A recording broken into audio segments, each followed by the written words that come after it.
I mean, I didn't do it last night. Because I'm not good. Well, I tried. What? I didn't know. Thank you. Someone assigned to me. Pretty great. 65. I told my grandma that last night. This rain. Good. You don't know how to go after the first 20. You lost it. I'm back from 276. Gave up. Thank you. I saw that problem. I need it. I should probably get that. I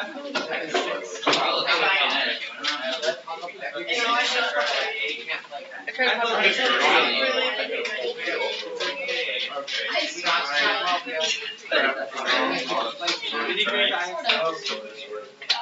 That's better than fat.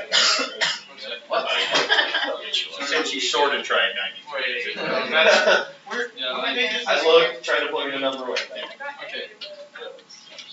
Yeah, but then if you try and use those in the No, I did these on this ones. you get their details. Yeah. Oh, yeah, I forgot to do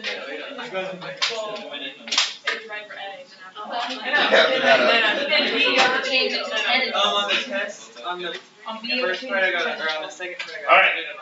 All right. Hey, I did 64. Well, I did, but 84. You count 93 as one problem. Wait, does it? What'd you get for 47? All I was right. gonna ask about 47. Let's talk about the graphs real quick. And then we got an activity we'll do later. And probably after lunch, we'll see how things go. I'll have to leave a little early for track meet. You still have a track. Possibly. We haven't canceled it yet. Supposedly, so we'll see. Be a lot of fun. So anyway, let's just look at the four basic graphs, which are for an exponential graph. You know, these are the two most important ones right here. So this would be, for example, if you had a 2 to the x or an e to the x, okay? And this would be if you had like 0.5 to the x. Or if you had 2 to the negative x. Well, 2 to the negative x, is, remember we showed yesterday, is 2 to the negative 1 to the x. And 2 to the negative 1 is 0.5.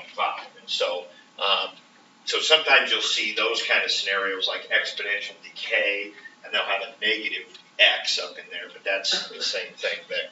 Okay, and then this would be a log, a typical log like a log base 2 or a natural log. Remember, that's base e. And this would be a log where if you had like a 1/2 base. Okay, so if you had log 1/2 or 0.5 or something like that. Okay, then it would just be going down like so. Okay, don't run into these very often. Don't run into this one a little more. This one's the least. You won't see this very much, but just know those basic graphs, and we'll do some matching. And then the other thing about getting the graph is plotting some points. Like we said, it goes through 0, 1. Unless you had the graph, unless you had 5 times 2 to the x, right? If you had y equals 5 times 2 to the x, that's like a stretch. And so what's going to happen is all these y values will be 5 times as much. But just plot some points, like put a 0. 2 to the 0 is 1. 1 times 5 is 5. And so 0, 5 would be this point. So it would cross at 0, 5. So you can just plot a point or two to do that. And you're going to do some matching with some graphs here. And so that's the way to do it. Know the basic shape, plot a few points, and you can get what the graph is. Okay? Big thing we learned from yesterday is just converting between the two forms. Converting between the two forms, if you got exponential, and then you can convert to its equivalent log form. And so whichever form you're in, you can use that to solve the other or whatever. Okay, and again, whenever you see the log, it's always b this base raised to this that equals this. B raised to c equals a. B raised to c equals a. Okay, if you just always keep that in mind, b raised to the c equals a, you can always go back and forth easily. You know, from this, it's easy to write this. And then if you have this, as you're writing the log, you just remember it's the base raised to the thing on the other side of the equal sign. equals that, okay? So, for example, if I give you 3 equals 27 to the 1/3, right? What would that be in log form? Well, you start writing log, right? And then what's the base going to be here? It's always the base of this, right? Whatever the base of the exponential is that. And then here you'd have, because it's 27 raised to the 1/3, which so over here's got to be the 1/3, so what's left is there. So 27 raised to the 1/3 equals 3, okay? So it's always like that. Now where that could get a little tricky, and we're going to get into a situation like that a little bit today, is if you had something like this. 3 to the 4th equals 9 squared, right? Those are both 81, okay? Put that into log form. Now, one thing you could do is turn one of those into just 81, but let's say we didn't want to do that. So we just want to go log, what would be our base? Well, you'd actually have a choice, right? You'd actually have a choice because 3 is a base and so is 9, right? So you just pick one. So let's say we want to do 3 as the base. Then what would go over here? 4, and then in here, 9 squared. If we wanted to keep it the way it was, right? Or maybe those were letters, right? Maybe a squared, maybe we had a squared equals b to the 3rd or something. Well, we go log, pick a base. So base a would equal, what would go over here? Over here would be a 2, and in here would be a b cubed. You see what I mean? So you could pick a base. Pick a base. So you could also have done here, you also could have done log b, and then what would go over here? 3, and what would go in here? A squared, right? So you could do it either way. So that's something that doesn't come up very often, but could. Okay, let's try to do those real quick right here then. On Friday, we may do a short little quiz, just 5 or 6 or so problems, just like this. No calculator, just now, like I said, it's on Friday. I mean, because if we go on to school tomorrow, and I won't be here Thursday, and we'll go on to some other stuff, but we might just do a short quiz on Friday, just with some of these things right here. No calculator, okay? Give those a try real quick.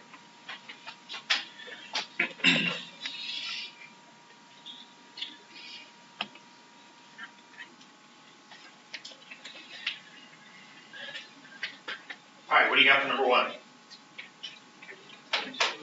So the thinking there is 5 raised to the what makes 25, right? 5 raised to what makes 25? That'd be 2. What about number 2? -3. Now, the thought process there would be 1/8 is 8 to the -1, and then 2 to the 8 is 2 to the 3rd. So remember, well here, so 2 to the 3rd, right? 2 to the 3rd, which would be 8 to the -1, right? So this is all that stuff. You did a ton of this in algebra 2, I know, right? All those powers of exponents, laws of exponents. So 2 to the 3rd is 8 to the -1, that's 1/8. Well, that's 2 to the -3. 2 to the -3. Now, I think I've got that written out here. Yeah, so 2 to the 3rd, so that's 2 to the -3. So anytime you get this, you got a base 2 log, and in here you have a base 2. Those undo each other every single time. So when the base here matches a base inside of here, those two cancel each other out. So we talked about that yesterday. If you had 2 log 2 of 7, what does that equal right away? Right away, what does that equal? 7. That's 7, right? Think about it. Now you could say equals x, and then you could put it into log form and all that stuff. You could do that.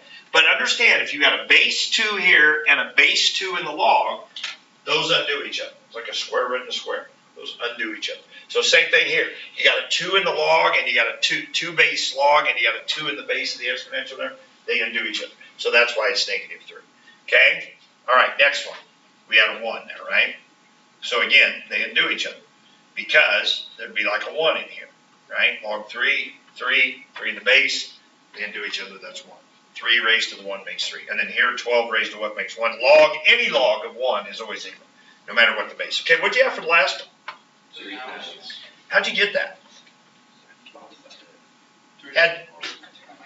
Yeah, I was going to say, oh, okay, no problem there, Jake.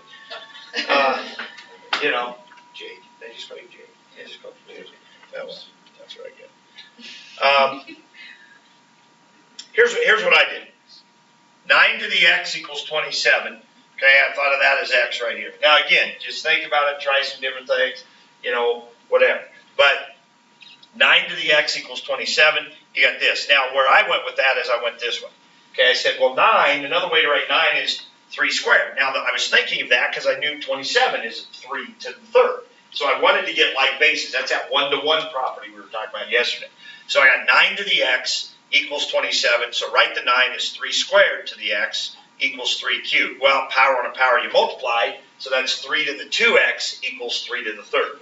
Well, now you know the 1-to-1 property basically said, okay, those two are equal, then those powers have to be equal. So 2x has to equal 3, x equals 3 halves. Okay, so you can do it that way. The other way to think about it is just, 9 to the x, okay, what power would have to be up here? Remember we said, so what we're saying is 9 to the 3 halves equals 27. Well, remember what we said with the fractional power. The bottom number's a root. Bottom number's a root. So you might be thinking, okay, about 9 and do the square root, that's 3. And then I'd want to cube that, and that would make 27. So 9 square rooted is 3, then cube it. So you want a 2 on the bottom to square root it, and you want a 3 on the top to cube it. Okay? So maybe you just think of it that way. Okay? So those are some of the things we want to do. Might have and we'll review a little bit. We might do just a quick quiz like that on Friday. Okay? All right. So, questions on the homework. 75 through that group, was that the graphing ones? Okay? A lot of people have questions on those. Okay, domain, x-intercept, so forth. Okay, so on 75, what did that say? Y equals ln x minus 4. Okay, so if you go back to your normal graph of ln, you go back to your normal graph of ln right here, ln x minus 4, that's going to be shifted 4 to the right. So now it's going to go through 5 right here, and instead of having this vertical asymptote at 0, that's going to be shifted over. So we're looking at having a graph that's like this. It's going to cross over here at 5, and it's going to have its vertical asymptote here at 4. And it's just going to go up like that. Okay, so again, it's just knowing the basic graph, just like knowing the basic sine curve, and then we do all that stretching and shifting of that. Okay, same thing. Got to know the basic curve, though. So when it asks for, what all did it ask for? X-intercept, so that's x equals 5, or 5, 0 if you want. The vertical asymptote would be x equals 4. The domain would be from 4 to infinity, or greater than 4. X is greater than 4. And then sketch a graph. Okay, so there it is right there. Okay. Let me go to some graph screens. Okay, what was another one? Then you had ln x plus 4, where the 4 was outside. Is that right? What was that one? That wasn't one? No, not this one. Okay, never mind. Okay, we had y equals ln, is there a negative x inside? What's a negative do when you put it on the inside? This way, right? Horizontal flip. Okay, so you're going to take that normal ln that would do this, and it would just be over here like this. So it would come down, it would cross the x-axis at -1. It would have its vertical asymptote still here at x equals 0. It would have a domain of negative infinity to 0, right? Or x less than 0. And what else did it want? And then just the graph, right? Okay. What was another one? 3 minus x. I would write that as negative x plus 3. And then one of the things we talked about, if you remember with sine functions, is we have to pull out that negative in there. Like that. Okay? So what this one is going to be is it would be a shift to the right. So 3 minus x would look like this. If you remember when we were talking about amplitudes, or not amplitudes, but period change, stuff like that, shifts, we would have to do something like this here. So this is going to be a flip. It's going to be shifted right 3, and then it's going to be flipped. So where it would have crossed at 1, it's now going to come across here at 4 and go like so with the vertical asymptote here, and then we're going to flip that around.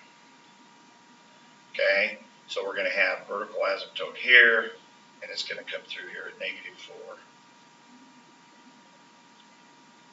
It looks something like that. Yes. Why do you need to pull out the negative if you'd be basically doing the same thing?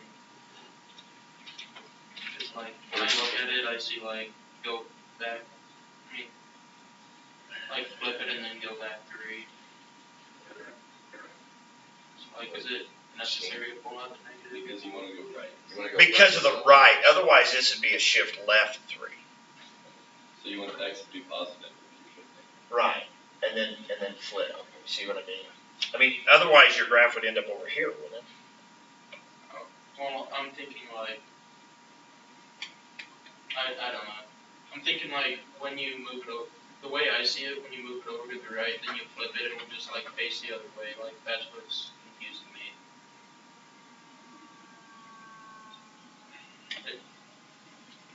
I can do that. So what did you have for a picture is what I'm saying? Like, This? I did it on Desmos, so I got that, but I was Yeah. kind of confused. Yeah. The reason you have to take out the negative is that when we say that a negative on the inside is a horizontal flip, it's when the entire inside is multiplied by negative. And that's essentially why you have to take it out, so the negative applies to everything. The way it's written right here, the negative is just on this X, not on the whole side. Okay. That's the reason you have to pull it out. But then what that does is when you pull that out, then that affects, which way we can shift it to. So, okay, and then the order is you start on the inside, do that, and then you flip. So it ends up being this graph. And you can tell, remember, you can't do a log of a negative, right? The basic log graph is, the domain is positives, right? The basic log graph, domain is positives right here. So you can never have a negative number put into a log. Try to calculate, do log of -2, log of negative something, you're getting there every time. Okay, if you do log or ln of a negative, you're going to get an error. Okay, and so if you look at this, so if we look at our answer here, so here's the point -4. X is -4. So let's try putting in a -4 here. Okay, so if we put a -4 in here for X, the negative turns into positive 4 plus 7. Wait a minute. Plus 3. Okay, and so we get this value here. Or if we put the 4 in here, right, the -4 in here, -4, we get a positive number in there. We won't get that negative number in there. Okay, so that's the key. All right. What else? Was there another one? X plus 5. That'd be just a shift left.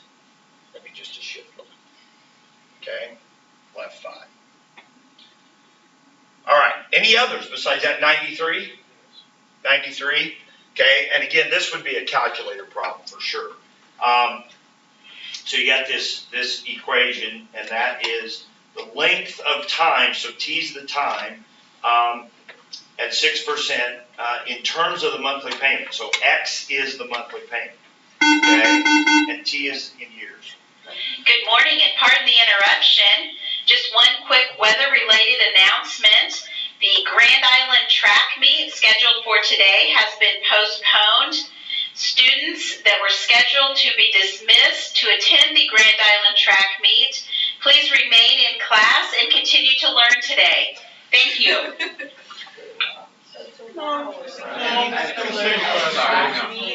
What she didn't say is teachers that were scheduled to go and coaches that were scheduled to go to remain in class. You're out of here.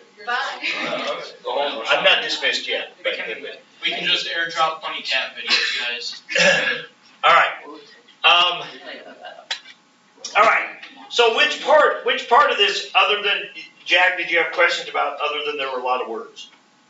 It was kind of confusing. And it was 10, 15 or whatever. And there were a lot of words. And I didn't have any interest in reading all of them. Okay.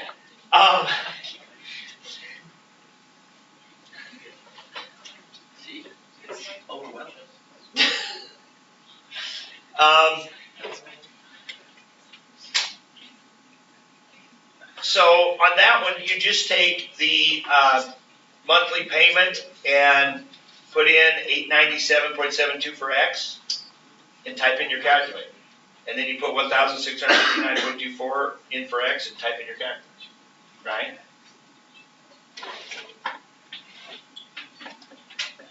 I think the hardest parts are fees. Well, I agree, right, and so part A, so what'd you get for the time in the first one? If you only pay $897 a month, obviously it's gonna take longer to pay it off, right? What'd you get for 30, and then what was the other one? 10 years, okay? So often you hear about 30-year mortgages, you hear about 15-year mortgages, 10 years, not nearly as much, because they're a lot more expensive, so you can get more, you can pay less each month, but it takes you 30 years to pay it off. But it's fairly typical, okay? Approximate the total amounts paid over the term of the mortgage with a monthly payment of $897.72. Okay, so what are you going to do? If you've paid $897.72 per month, how would you figure out the total amount paid over the life of the loan? Well, how many months are in a year? 12 times 30, okay? Right? And then what's the other one? If you pay $1659.24 every month for 10 years. Okay, so what's the number? What are those numbers? For this one, 323, 179, 20, and this one,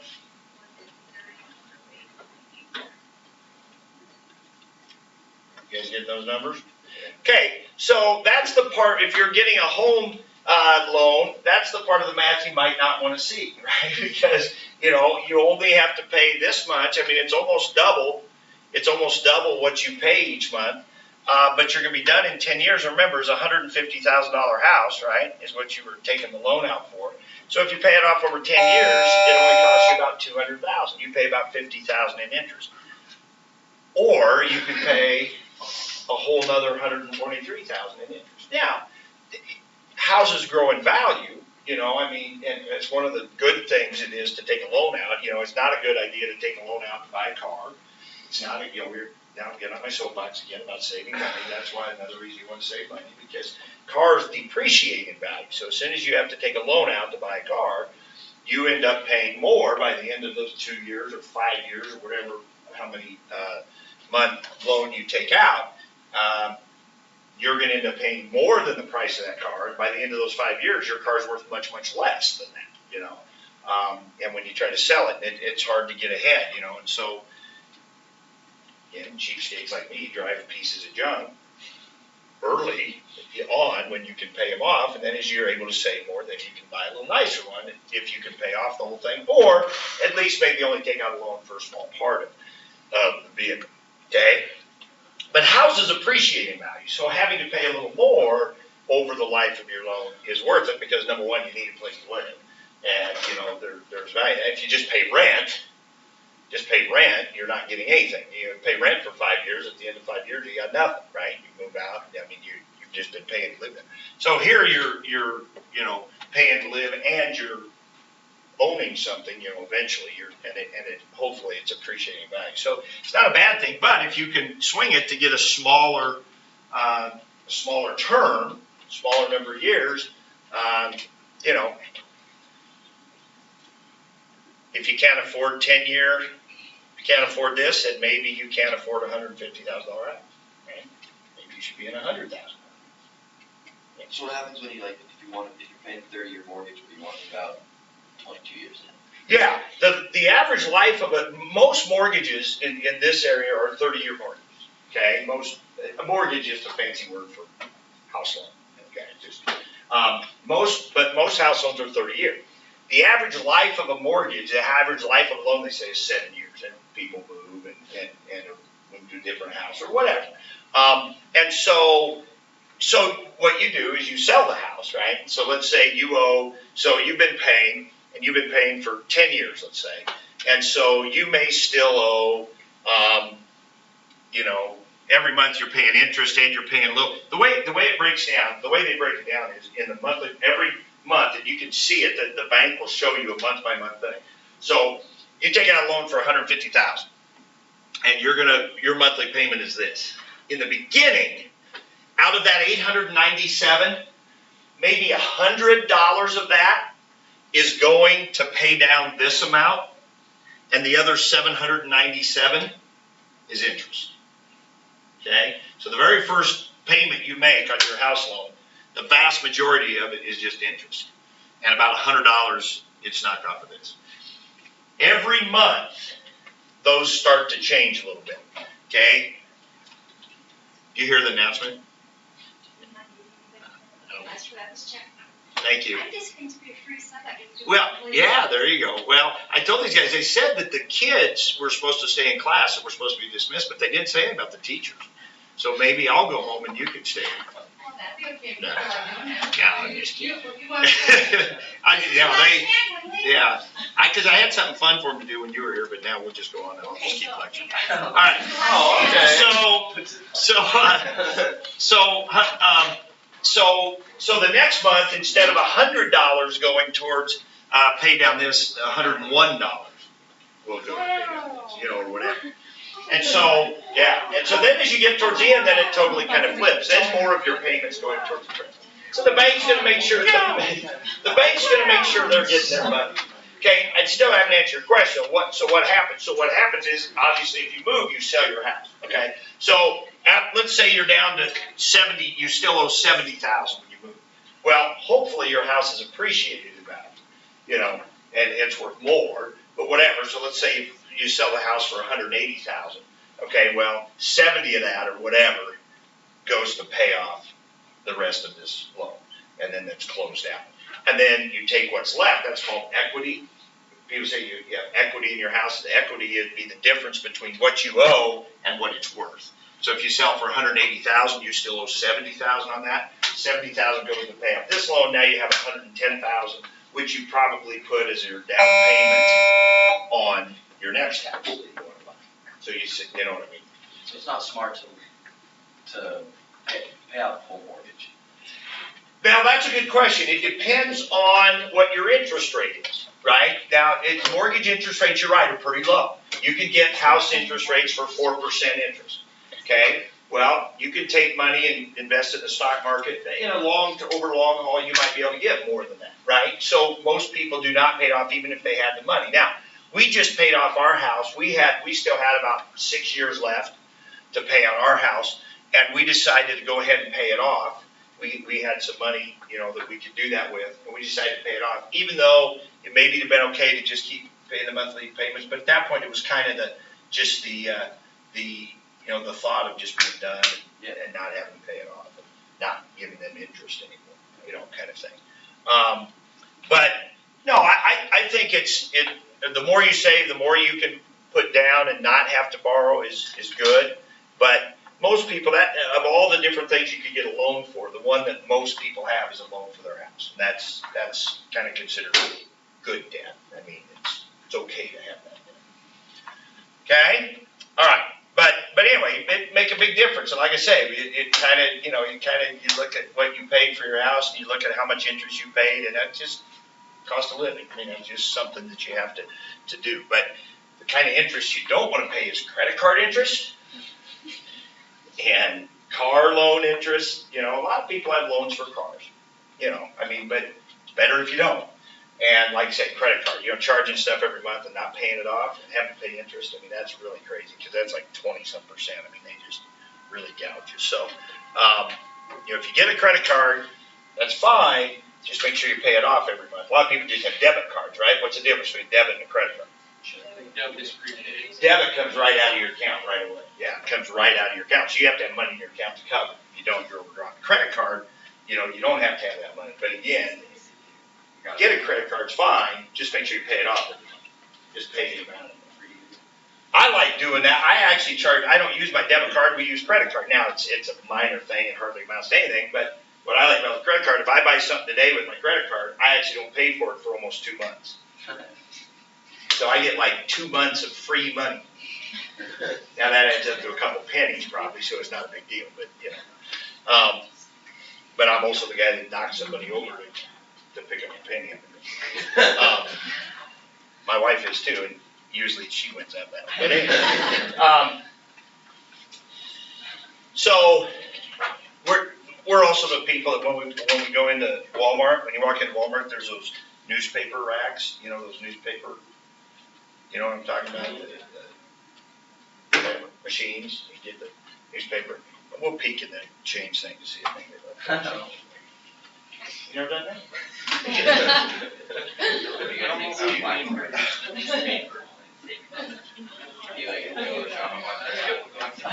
Actually, I did see him there, I'm gonna put some case. Just peek, I mean, you're just walking by anyway, so what the heck? Just We're like peek in there. quarters. I'd be a quarter in there.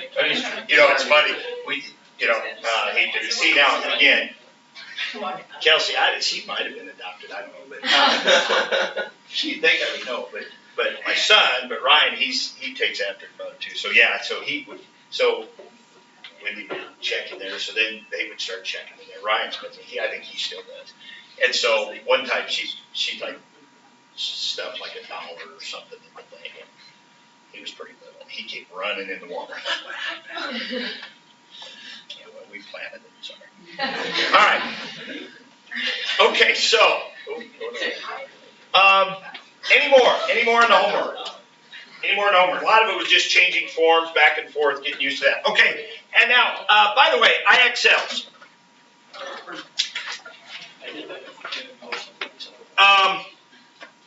Custodian or something, I don't know, somebody must erase those, and I don't remember what they were. Had anybody done any of those IXLs? Okay.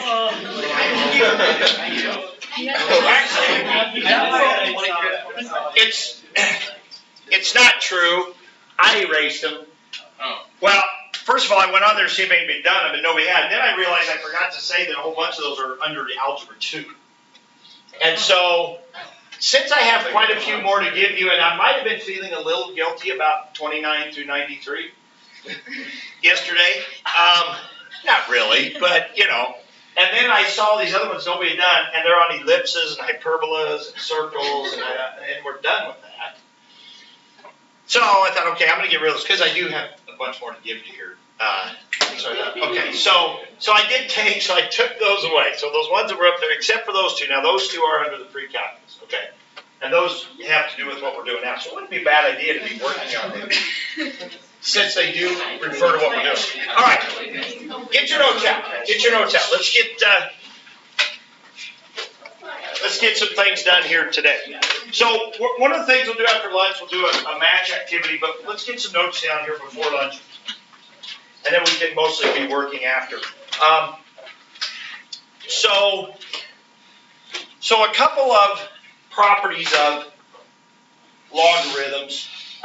We have 3 of them, and then another little formula we're going to use, okay? So one of the properties of logs, and does this look familiar at all? You guys did a little bit of logs in Algebra 2. I think you did this.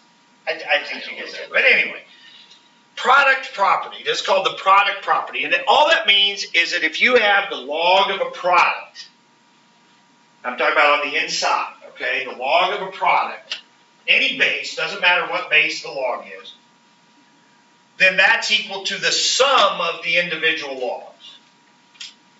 Now, it kind of makes sense because I told you yesterday that a log is an exponent. A log is an exponent.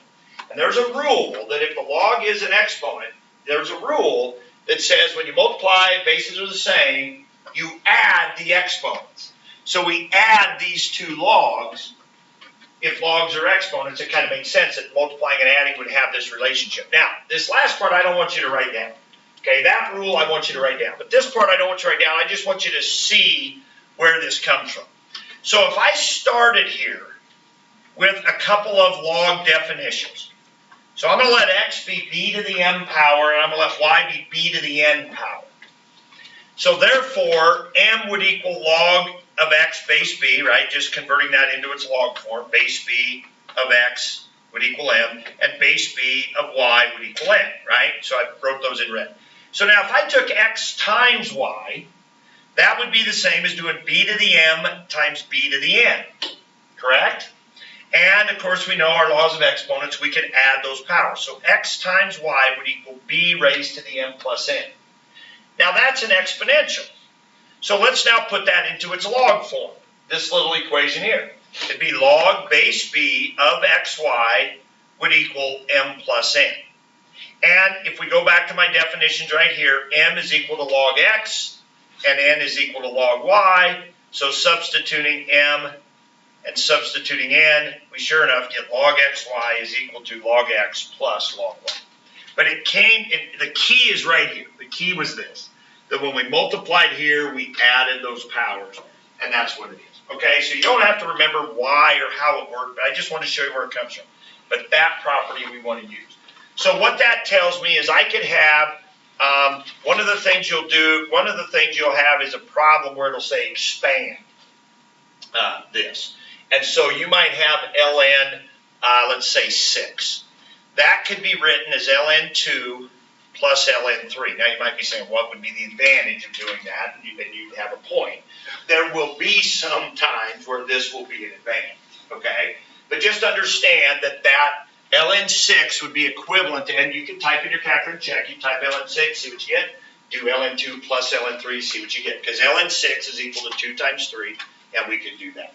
And we can do it with ln, or we can do it with log base 10, or you can do it with any base you want. Any log you want has this problem, okay? All right.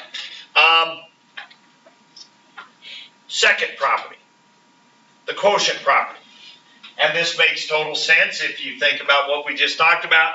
If you have the log of a quotient, it's equal to the difference of the logs. And now it's the top minus the bottom. And again, this makes sense because we know in our laws of exponents, when we divide, we subtract the powers. So it's going to be the exact same line of reasoning. I'm not even going to show it to you. But it's the exact same line of reasoning as what we had with the other one. Okay, so when you're dividing, when you have log of something that's divided, we can write it as 2 individual logs that are subtracted. Okay? All right, and like I said, it's now that where people will sometimes mess this up is they think it's something like this. Like if I had log 3 plus x, people want to distribute that. You can't, just like sine, you can't distribute. That's not log times 3 plus x, just like it's not sine of, or not sine times 3 plus x. We can't distribute. So the one we split up, remember, it's if we have a product in here or a quotient in here, we can split it into individual logs. We can't split that out. Okay, that's not log 3 plus log x, or log 3 times log x. Sometimes people mix up where the times and the plus goes, right? So log 3 plus x, there's nothing we can do with that. That's just log 3 plus x. That's what it is. Okay? All right. Next thing, the power property. This is probably the more useful of these three, is the power property.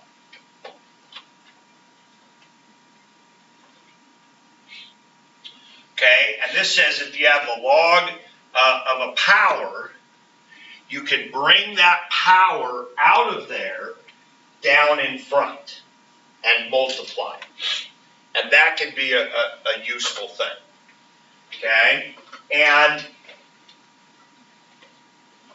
especially useful, back in the days before calculators and so forth, like that. Now, why I'm going to show you this one. So why is this? Well, if you have the log of x to the m, and you don't have to write this down, but if you have log of x to the m power, x to the m means x times x times x times x m times, right? Well, we just learned that if you have a product inside the log, you could write that as individual logs added together, right? That was this property right back here.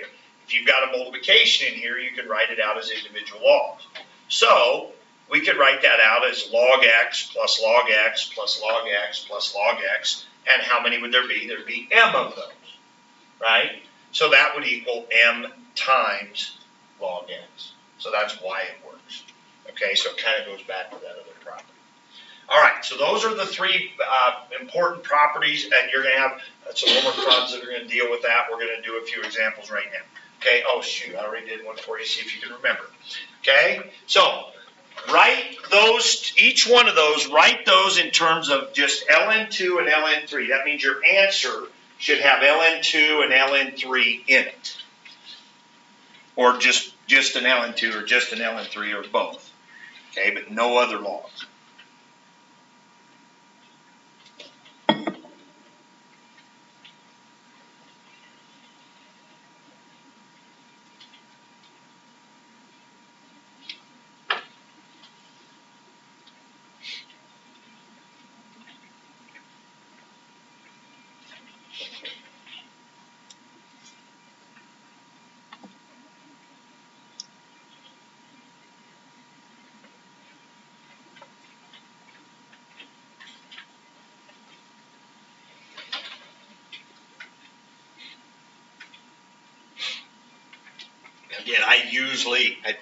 in calculus, I found that it's useful to make sure you put parentheses around this. So I'm kind of in a habit of that, but you can get lazy just with sign, like with sign, and you just ln2, ln3, that's okay.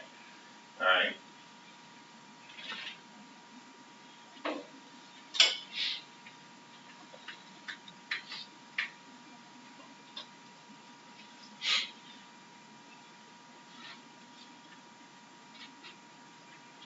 Okay, so you can get to this part pretty quickly, right? On the quotient, it's ln2 minus ln27, but what do you got to do with the ln27?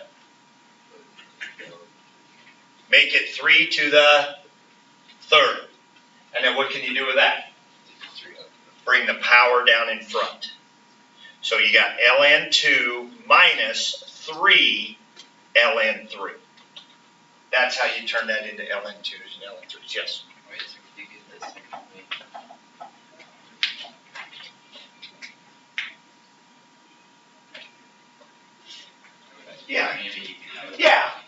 Yeah, that's fine. That's fine. Yeah, so you thought of this as 2 over 3 times 3 times 3. And so that's like ln2 minus ln3 times 3 times 3, which is ln3 plus ln3 plus ln3, which is the same as 3 ln3. I would actually accept that if you had ln2 minus, and then you had ln3 plus ln3 plus, I mean, that is equivalent.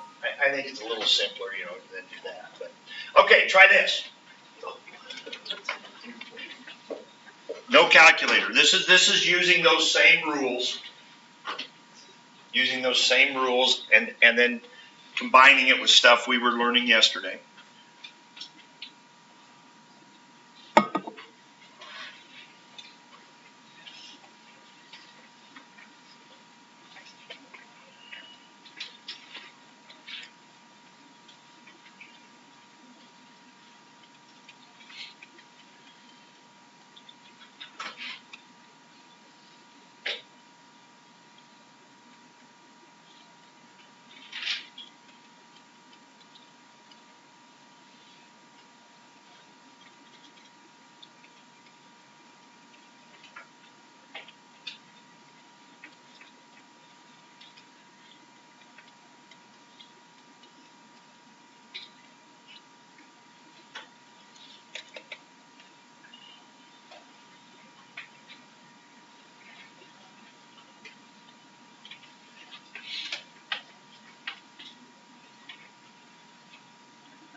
Okay, what do you got for the first one? 1/3. What do you got for the second one?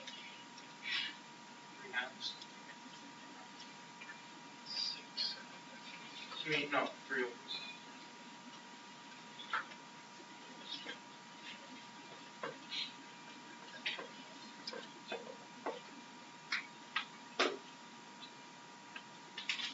3 over 1.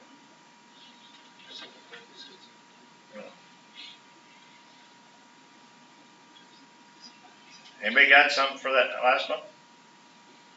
Okay. Well, first of all, the first one here. 1/3. Okay? Write this as 5 to the 1/3 power. Right? Powers are better than roots. Powers are better than roots because all this has to do with exponents, right? Exponential functions, logs are exponents. And so what do you get when you get to right here? Well, first of all, didn't we just talk about earlier today, you got a log base 5 and you got a base 5 here, they undo each other? They just cancel each other out, right? They cancel each other out. And so you end up with 1/3. Or the new rule we learned is you can bring the 1/3 down in front, right? Look what happens, you bring the 1/3 down in front. What's log 5 base 5? 1, right? Log 5 base 5 is always 1. 5 raised to the what makes 5? It's 1. So 1/3 times 1 is 1/3. Anybody get 4 for an answer on the last one? Okay. Wait. 4 is what we should get. Now let's look at it 2 different ways. One way is, what is the base on ln? E. So what's ln base e of e to the 6th? 6.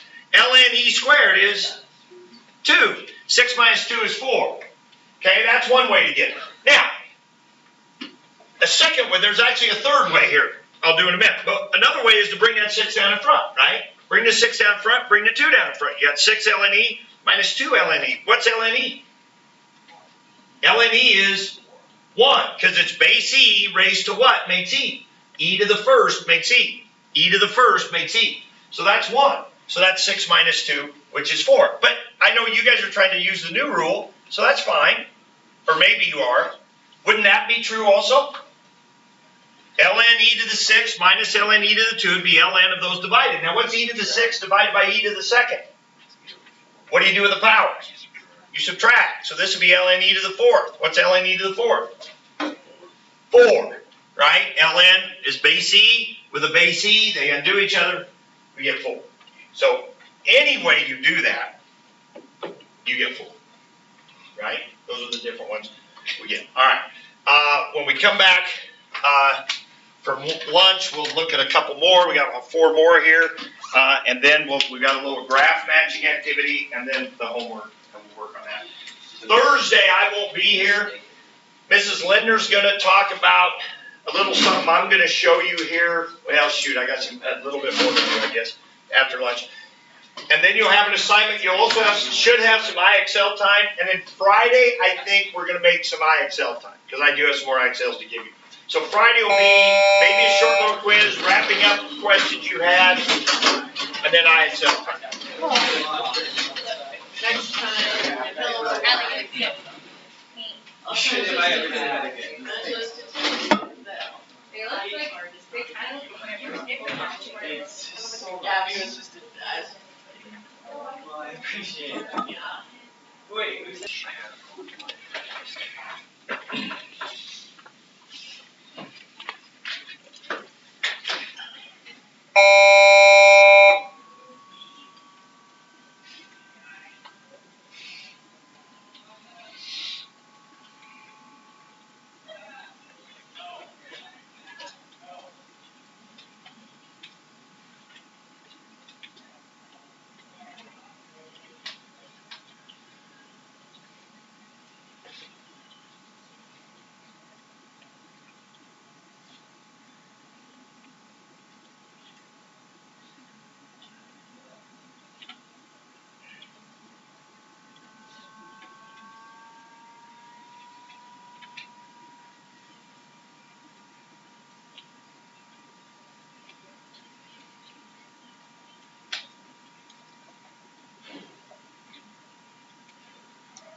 Okay, so the first one is multiplication. So that's the first property we learned. So those can be expanded out using addition.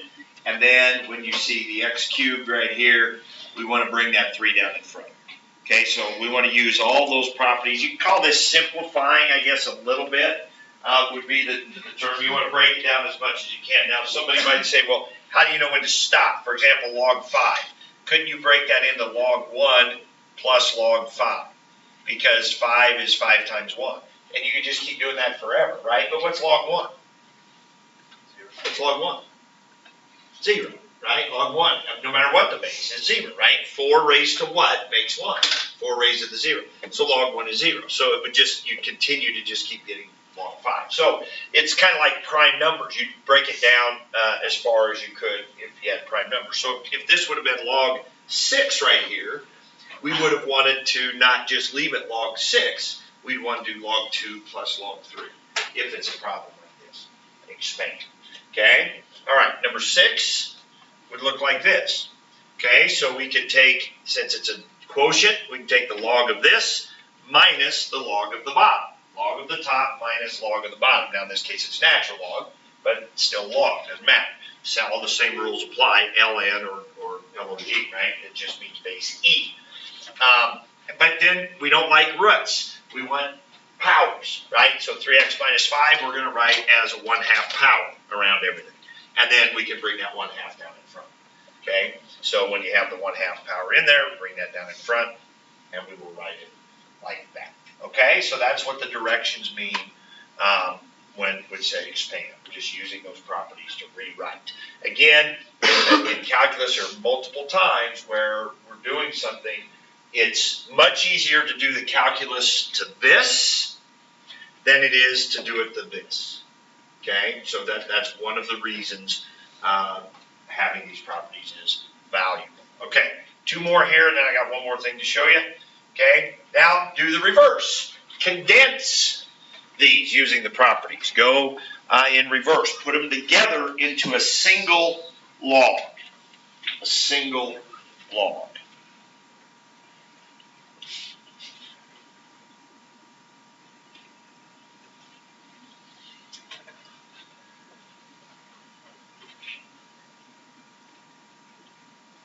And what base is it when I don't write the base, have the base written there? That's 10, right?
Okay, so first thing we would do, again, just going in reverse. You see a number out in front of a log, you can put it inside as a power. Just like we said, you can bring the power down in front. If you got something in front, you can put it up on the power. So we can put a 1/2 up on that. We can put a 3 up on that. So it's x plus 1 quantity cubed. Remember, don't distribute that. It's not x cubed plus 1 cubed. It's just x plus 1 quantity cubed. So you might need an extra set of parentheses there. Okay, so you put the 1/2 up on there, you have it up there. Now when you're adding, since you're adding, you can multiply those inside, right? Since you're adding 2 logs, you can put that together as 1 log where they're multiplied. And then you can't go any farther than that. We can't distribute that. You have that power on the outside. That has to just stay there as 2 separate things. Okay, same thing goes for this one down here. When we got ln, we can bring this 2 up and make that x plus 2 squared. This one, there's nothing we can do with that, just ln x. And now since it's minus, that can be a division. So a single log, x plus 2 squared divided by x. Okay, so just using those properties and rewriting these in various ways, okay, is what we want to do. All right, last thing we want to do now is, this is something that I had showed you earlier. Sort of. We had talked about an exponential. What do we do if we have an x up in the power and we want to solve it? Well, it's very much the same problem as figuring this out. Our calculators, we can't do this. We can only do log base 10, and we can only do ln button, which is basic on our calculator. We don't have the other bases. Now, some fancier calculators can do that. In Desmos, you can do some things with the functions there. But there's a real simple way to be able to use the other bases that are on our calculator, and I'll show you this. So, we would normally look at this and we'd say, okay, well, this equals what? Call it question mark, call it x, whatever. We're trying to find that, right? Well, that means 8 raised to the what makes 4. Well, clearly, that's not a nice, easy one to do, right? I mean, we could make this, well, actually, it might be a nice, easy one to do, because I just made this one up. Now that I look at it, this would be one we could do that out of calculator. What can we do with 8? 2 cubed to the x is very much like the one we did earlier, and 4 would be 2 squared. So if I had made this a 5, then it would have been not a very nice one, right? But this one's actually pretty easy, because this would be 2 to the 3x equals 2 cubed. No, squared. So 3x would equal 2. So x would equal 2/3. So it turns out this one actually is 2/3. Not bad, but you can imagine how easy it'd be for me to change this just a little bit, and then it wouldn't work nice at all. Okay, so here's how we're going to do this. Now ignore this stuff over here to the right for right now. Well, all I did is I said we could do it with log base 10 or we could do ln. Our calculators have a log base 10 button, they have a ln base e button. So here's what we're going to do. If I have a problem like this, where I have an x up in the power, we're going to have 2 different strategies we can use to solve it. Okay, now one of them we can't do until we learn this new thing I'm about to show you. But the other one I'm going to show you right now. Okay, what we can do with an equation like this is we can do the log of both sides. Think about it. In algebra class, when you learn about solving equations, you can subtract both sides, you can divide both sides, you can multiply both sides, you can square both sides, right? Makes sense we could log both sides, right? That one-to-one problem. So that's what I'm going to do. Now I'm going to do it with base 10 over here, or I could do it natural log over here, doesn't matter. Okay, now once I do that, we can do it any base we want, but I picked those 2 because they're on our calculator. What can you do with this left side right here? Bring the x down in front, and that's the key step. We're trying to figure out that x, and that x is up there in the power. We don't want it up in the power. Well, by doing the log of both sides, we can now bring that x down in front. So over here, brought the x down in front. Over here, brought the x down in front. Now what can I do? Divide both sides by log 8.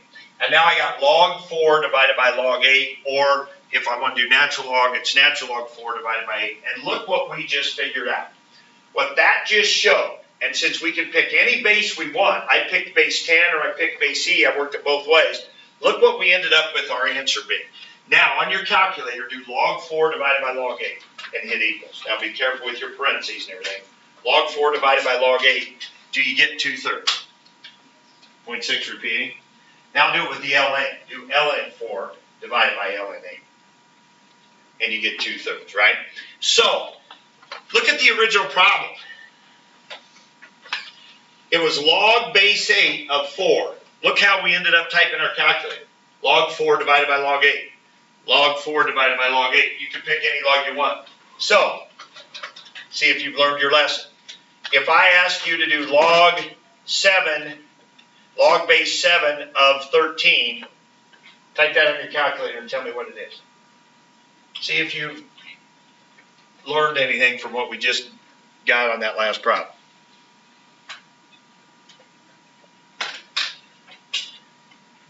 What do you got?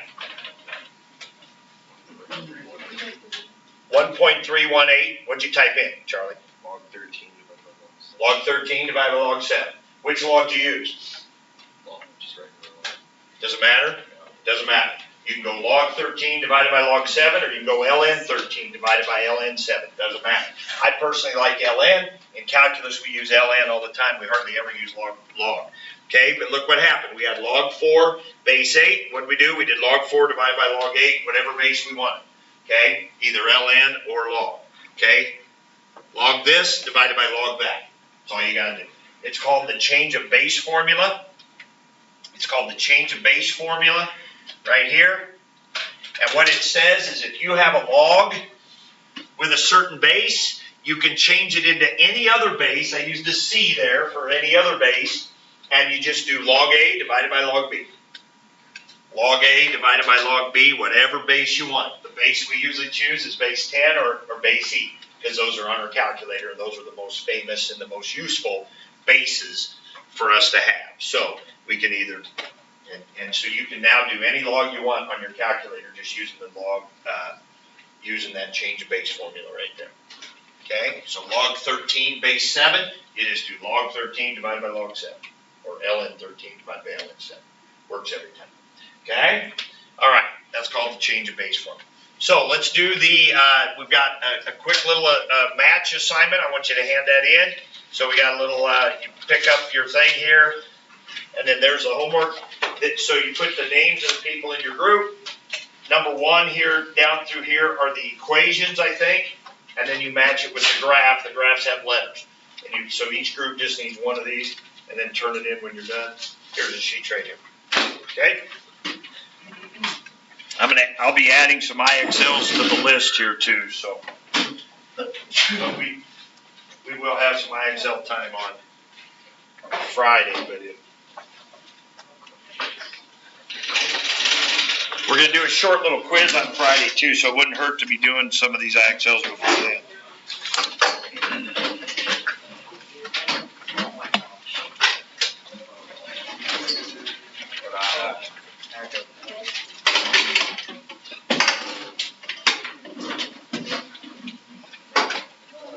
Key style.